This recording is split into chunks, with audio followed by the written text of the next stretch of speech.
వీళ్ళ మామగారు చల్మోహన్ రంగన్ సినిమా ఇంచుమించు 50 సంవత్సరాలు.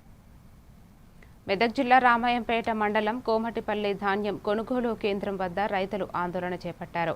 రైస్ మిల్లులకు తరలించిన ధాన్యంలో క్వింటాళ్ల కొద్దీ తరుగు తీస్తున్నారని, సీరియల్ ప్రకారం తూకం వేయడం లేదని రైతులు ఆరోపించారు. అలాగే లారీలు సకాలంలో రాకపోవడంతో కొనుగోలు కేంద్రాల్లో ధాన్యం నిల్వలు ఇబ్బంది పడుతున్నామని ఆవేదన వ్యక్తం చేశారు. రాత్రి వర్షం, ఈదురు గాలులతో టార్పాలిన్ కవర్లు కొట్టుకుపోవడంతో తీవ్ర ఆందోళనకు గురయ్యామని తెలిపారు. ధాన్యం కొనుగోలు, తూకం ప్రక్రియలో పారదర్శకత లేకపోవడంపై రైతులు ఆగ్రహం వ్యక్తం చేస్తూ అధికారుల తక్షణ జోక్యం కోరారు.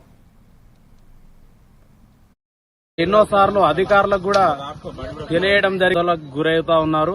అయినా అధికారులు మాత్రం చూసి చూడనట్టు, నిమ్మకు నీరెత్తనట్టు పనిచేస్తా ఉన్నారు. అసలు వారికి సీరియల్ నంబర్ కూడా, టోకెన్ నంబర్ కూడా ఇవ్వడం లేదు. వాళ్ళు ఎన్నోసార్లు అధికారులకు కూడా తెలియడం జరిగింది. ఇప్పటి వరకు విజిట్ కూడా చేయలేకపోతున్నారు. మొన్న రాత్రి వర్షానికి రైతులు చాలా ఆవేదనకు గురి కావడం జరిగింది. భోజనంలో అవుతుంది, సెంటర్ అవకతవకలు నడుస్తుంది. వడ్లు పోతున్నాయి తెల్లం దాకా. ఇలా కావాలి ఉంటలేడు ఎవడు. మళ్ళా లారీలు వస్తలేవు.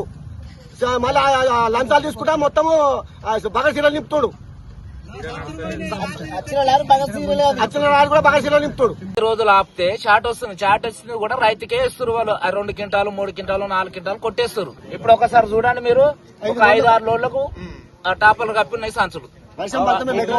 తాండా గేట్ దాకున్నాయి, ఇంట్లో లోపల ఉన్నాయి, బాధం లేదు, ఏం లేదు. పడితే ఇబ్బంది. ఇప్పుడు ఒక లారీ కూడా రాదు, మళ్ళీ 4 రోజుల దాకా ఆరది ఆ వడ్లు పో. ఒక రైతు వడ్లు పోయినాయి, 2 ట్రాక్టర్ల వడ్లు పోయినాయి, దాన్ని పట్టించుకునే నాదులు లేడు. వడ్లు కొనాలంటే ఒడి చెప్తావో చెప్పుకోపో అంటుండ్రు. ఐకెప్ సెంటర్ గణేష్ పలిపోయినాయి అంటుండ్రు. కాంటర్ రిపేర్ కి ఎంత అవుతుంది చెప్పాలి. నా సీరియల్ వస్తే ఇంకొక సీరియల్